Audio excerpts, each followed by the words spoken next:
장애인 문화복지신문 제300호 제3면 기사입니다. 경기도 책드림, 꿈드림 2차 기관 선정 장애인 복지시설 등 96곳에 도서 100권씩 보급. 경기도가 책을 접하기 어려운 독서 뒤합계층의 도서와 독후 프로그램을 제공하는 책드림, 꿈드림 사업 2차 선정 기관 96곳을 발표했다. 도는 지난 7월 5에서 30일까지 공모를 진행한 결과 참여 의사를 밝힌 112개 기관 가운데 96곳을 최종 지원 대상에 선정했다. 선정 기관에는 기관별 특성과 연령을 고려해 도서 100권씩을 보급하고 걱정 인형 만들기와 그림책 컬러링 등 기관별로 선택한 책 놀이 키트, 구러미를 지원해 이용자와 함께 체험할 수 있는 독서 교육을 제공한다.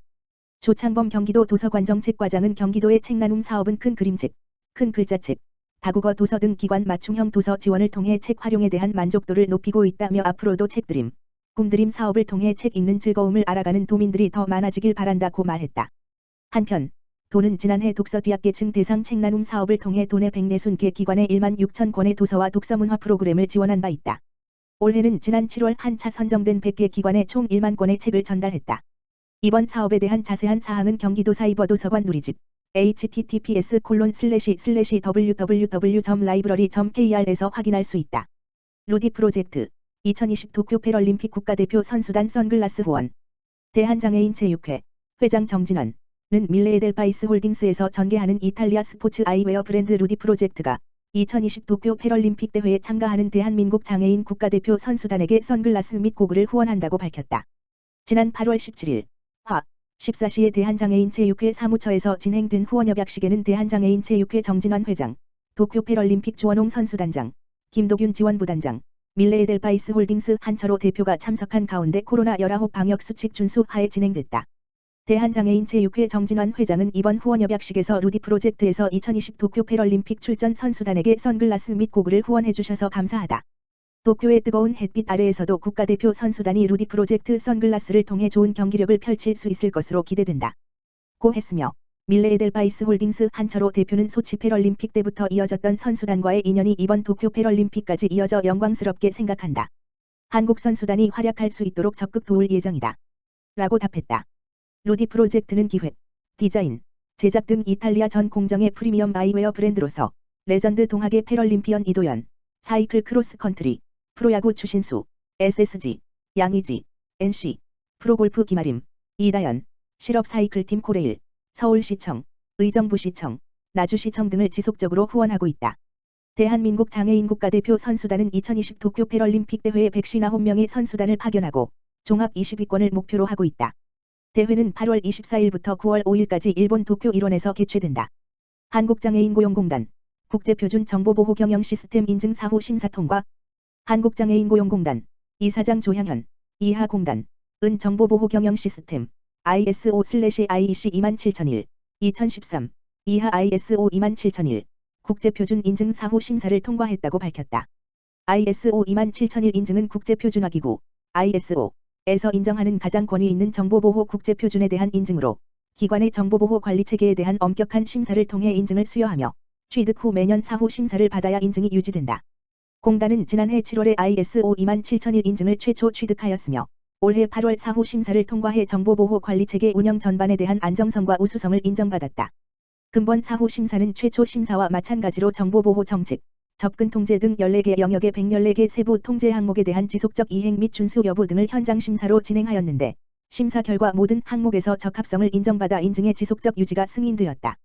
공단 조향현 이사장은 우리 공단은 장애인 정보를 통해 고용 서비스를 제공하는 만큼 사이버 침해 위협으로부터 핵심 정보 자산을 보호하는 것이 무엇보다 중요하다며 ISO 27001 인증의 지속적 유지를 통해 안전한 장애인 정보 서비스 제공을 위해 노력할 것이라고 밝혔다.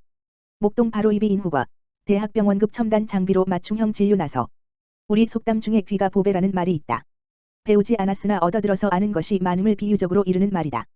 비슷한 속담으로 귀가 도자전이다. 귀가 산옷가지다. 라는 말이 있다. 귀는 삶의 질을 높이고 풍부하게 하는 신체 기관으로 보아 예로부터 귀를 귀하고 중요하게 여겼음을 알 수 있다. 귀에 탈이 생기면 우리는 이비인 후과를 찾는다. 귀는 소리를 듣는 청각기관이기도 하지만 우리 몸 전체의 균형을 유지하는 평형감각기관이기도 하다. 이명과 어지럼증으로 이비인 후과를 찾는 사람들이 점차 늘고 있는 추세다. 이명과 어지럼증은 당사자만이 뚜렷하게 느끼며 괴로울 뿐 다른 사람들에겐 보이지 않아 실체가 모호한 병이라 할 수 있다. 따라서 다른 질병과 달리 그 진단과 치료에 한층 더 정밀성이 요구된다. 최근 목동 현대 41타워의 문을 연 바로이비 인후과 원장 박노선은 대학병원급 이상의 국내 최고 수준을 자랑하는 최신 장비로 정확한 진단과 유기적인 치료를 통해 원인에 따른 세심한 부분까지 맞춤 치료를 시행하고 있어 환자의 높은 만족을 자랑하고 있다. 또한 풍부한 진료 경험을 가진 전문의의 세심하고 정확한 진단으로 환자의 특성에 최적화된 일 맞춤 진료를 함으로써 빠른 회복과 쾌유를 위해 최선을 다하고 있다.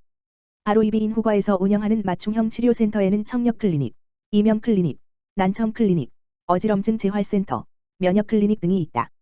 특히 종합적인 검사를 통해 어지럼증의 원인을 정확히 진단하고 치료할 수 있는 전정 재활 치료는 바로이비 인후과의 자랑이다. 어지럼증을 정확하게 진단할 수 있는 최첨단 의료기기인 CDP, 컴퓨터라이즈드 다이내믹 파스처라그러피는 동적 자세 검사기라 불린다. 우리 몸의 평형 유지의 주요 역할을 하는 시각, 체성 감각, 평형 감각의 세 가지 기능을 각각 나누어 평가하는 고가의 장비이다. 바로이비 인후과가 최신 최고의 첨단 시설을 갖추고 개원한 이유에 대해 박 원장은 이렇게 말한다. 이명과 어지럼증으로 오래 고생하시는 분들은 치료받을 곳을 찾기 힘들어합니다. 떨어진 기능이 약물 치료로는 회복이 되지 않고 점차 센 약에만 의존하다가 더 이상 약이 듣지 않으면 치료를 포기하고 지내시는 분들이 많거든요.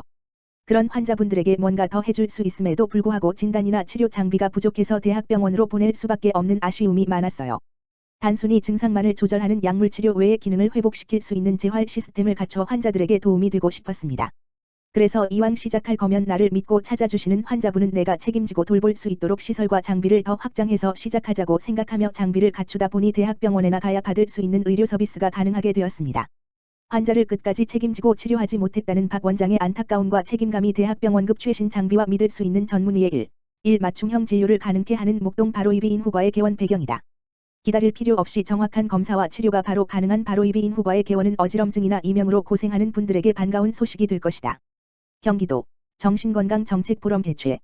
경기도가 지난 19일 오후 2시 코로나19 장기화로 수요가 커진 정신건강 정책의 우선순위 조정 및 전략 수립을 위한 경기도 정신건강증진사업 정책포럼을 온라인으로 개최했다. 이번 포럼의 주제는 정신건강증진사업 공공성 및 인프라 확장 전략으로 경기도와 시 군 보건소 및 정신건강복지센터 관계자들이 화상회의 플랫폼 줌으로 참여했다. 참석자들은 경기도 코로나19 심리지원 현황 경기도 정신건강복지센터 인프라 현황 정신건강 공공서비스의 범위와 역할을 공유하고 정신건강복지센터 하드웨어 확충 사례 보건소 및 정신건강복지센터 정신건강 인프라 확충 방향 정신건강복지센터 역할 재정립 등을 주제로 토론을 진행했다. 특히 도는 위스, 코로나 시대 속에서 우울 불안 등 도민의 심리적 어려움을 주목했다.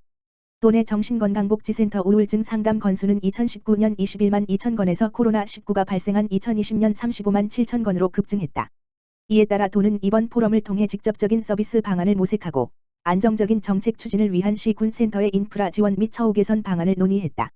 류영철 경기도 보건건강국장은 도민 대상 심리 지원은 코로나 종식 이후에도 장기간 지속돼야 할 필수 사업이자 공공정신건강의 책무라며 이번 포럼을 계기로 도민을 대상으로 한 정신건강증진 사업이 공공서비스 역할을 다할 수 있도록 영역별 선택과 집중, 우선순위 전략 수립을 재구축해 서비스의 질을 높여나갈 계획이다고 말했다. 경기도 코로나19 확산 방지 위해 학교 요양시설 등 맞춤형 교육 실시. 경기도가 코로나19 확산 방지를 위해 학교, 학원, 어린이집, 노인요양시설을 대상으로 감염병 전문가 주도의 맞춤형 교육 서비스를 제공하고 있다고 17일 밝혔다. 우선 도는 이달 중 도내 보건교사 4천여 명을 대상으로 경기도 교육청을 통해 코로나19 대응 교육을 온라인 연수, 비대면 화상 교육 방식으로 제공할 예정이다. 임승관 경기도 의료원 안성병원장을 비롯해 안종희 경기도 의료원 수원병원 내과과장, 경기도 역학조사관 등 현장 전문가들이 실제 학교 집단 감염 사례를 중심으로 평상시 예방 방법과 의심 및 확진자 발생 시 대응 방법을 풀어내는 방식이다. 앞서 7월에는 경기도 교육청, 경기도 의료원과 함께 도내 보건교사 및 교육관리자, 학원관리자를 대상으로 맞춤형 코로나19 대응 교육을 추진한 바 있다. 8월 9에서 12일에는 경기도 의료원이 도내 교육관리자 610여 명을 대상으로 비대면 실시간 화상학습을 실시했다. 학원관리자 대상 코로나19 교육은 지난 9일부터 경기도 평생학습 포털 지식, 글식, 사이트에서 운영되고 있다. 학원 집단 감염 사례를 중심으로 평상시 예방 방법과 확진자 발생 시의 대응 방법을 임승관 경기도 의료원 안성병원장 및 경기도 역학조사관 등 현장 전문가가 설명한다. 교육을 모두 수강하면 지식, 글식에서 제공하는 경기도지사 명의의 수료증을 받을 수 있다. 어린이집 관리자 대상 감염관리 교육 역시 지식, 글식, 사이트에서 운영되고 있다. 2개월 만에 11만 3,400여 회라는 조회수를 기록했으며 이는 다른 안전 관련 시민교육 영상, 1만의 안팎보다 높은 수치다. 또는 앞으로 어린이집 종사자나 원화 대상의 감염관리 애니메이션과 예방 영상, 감염 예방 관리 동화책을 제작해 제공할 예정이다. 노인 요양시설 및 주야간 보호 서비스 등 장기 요양시설 3,977개소를 대상으로는 지난 5월부터 대면 및 비대면 방식으로 시 군수뇌 교육, 소규모 집합교육 개별기관 방문 컨설팅을 실시했다. 경기도 공공보건의료지원단과 함께 코로나19 감염 예방 관리 애니메이션도 제작해 온라인으로 제공하고 있다. 경기도 관계자는 감염 취약시설 종사자의 경각심 제고와 함께 실제 코로나19 대응 역량의 향상을 기대한다며 향후 코로나19 상황에 조금이나마 도움이 됐으면 한다고 말했다.